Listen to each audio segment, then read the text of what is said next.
Mangalagiri excise commissioner కార్యాలయంలో Narasaraopet MLA Arvind బాబు రచ్చ చేశారు. నిన్న ఎక్సైజ్ కమిషనర్ ఆఫీస్కి వెళ్లిన ఎమ్మెల్యే ఎస్పీసీఎల్ ఐఎంఎల్ కార్యాలయంలో పనిచేస్తున్న 10 మంది ఉద్యోగులను తొలగించి తాను చెప్పిన వారికి ఇవ్వాలని డిమాండ్ చేశారు. ఎక్సైజ్ కమిషనర్ నిశాంత్కి వినతి పత్రం ఇచ్చారు. తాను మళ్లీ వచ్చేలోపు కొత్త వారికి సంబంధించిన నియామక పత్రాలు ఇవ్వాలని డిమాండ్ చేశారు. ఈ పని మీద మరోసారి అరవింద్ వచ్చిన సమయంలో ఛాంబర్లో కమిషనర్ లేకపోవడంతో ఆగ్రహం వ్యక్తం చేసినట్లు సమాచారం. డైరెక్టర్ ఘోరావ్ చేశారు. మంత్రి కొల్లు ఎమ్మెల్యే జీవి ఫోన్లో మాట్లాడినా ఎమ్మెల్యే పట్టించుకోలేదు. మద్యం డిపోలో పనిచేస్తున్న అవుట్సోర్సింగ్ ఉద్యోగుల్ని మార్చేయాలని డిమాండ్ చేశారు. చివరకు కమిషనర్ ప్రభుత్వ నిబంధనల ప్రకారం చర్యలు తీసుకోవాలంటూ నర్సారావుపేట ఎక్సైజ్ మేనేజర్కి ఆదేశాల జారీతో అరవింద్ బాబు శాంతించారు.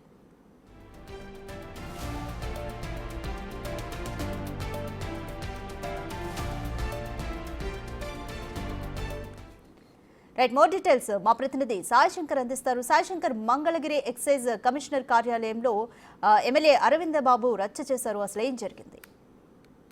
నర్సరావుపేటకి చెందినటువంటి ఏపీ ఎస్పీసీఎల్ కి సంబంధించి ఐఎంఎల్ డిపోలో పనిచేస్తున్న 10 మంది కాంట్రాక్ట్ ఉద్యోగులకు సంబంధించినటువంటి తొలగింపు అంశంలో ఎక్సైజ్ కమిషనర్ కి అనేక సార్లు కూడా నర్సరావుపేట ఎమ్మెల్యే అరవింద్ బాబు చెప్పినట్లు తెలుస్తుంది. అయితే దీనికి సంబంధించి ఎలాంటి చర్యలు లేకపోవడంతో నిన్న మధ్యాహ్నం 1 గంట సమయంలో వెళ్లి ఎక్సైజ్ కమిషనర్ కి తాను వినతి పత్రం ఇచ్చినట్లు కూడా ఎమ్మెల్యే వర్గాలు అయితే చెప్తున్నారు. దానిపైన 3 గంటల సమయంలో నేను కంపల్సరిగా మళ్ళీ తిరిగి వచ్చే లోపు ఆ 10 మంది ఉద్యోగుల్ని తొలగించడంతో పాటు తాను చెప్పినటువంటి ఉద్యోగులకు సంబంధించినటువంటి నియామక పత్రాలు ఉండాలంటూ కూడా ఆదేశాలు ఇచ్చినట్లు కూడా తెలుస్తుంది. అయితే అక్కడ ఆయన వెళ్ళినటువంటి సమయంలో అక్కడికి డైరెక్ట్ గా వెళ్ళటం, సోఫాల్లో కూర్చోవటం ఇదంతా కూడా జరిగినట్లు కూడా తెలుస్తుంది. కొంత రభస అయితే కొనసాగినటువంటి నేపథ్యంలో కొంతమంది మంత్రులు, అదేవిధంగా పార్టీకి సంబంధించినటువంటి అధ్యక్షుడు పల్లా శ్రీనివాస్ చెప్పినా కూడా అరవింద్ బాబు వినిపించుకోకపోవటం,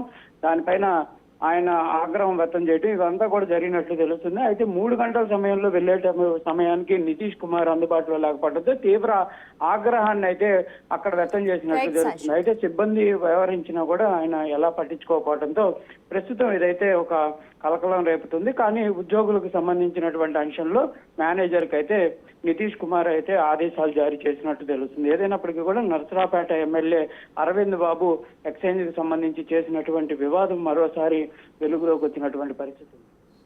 థ్యాంక్ యూ సాయి శంకర్.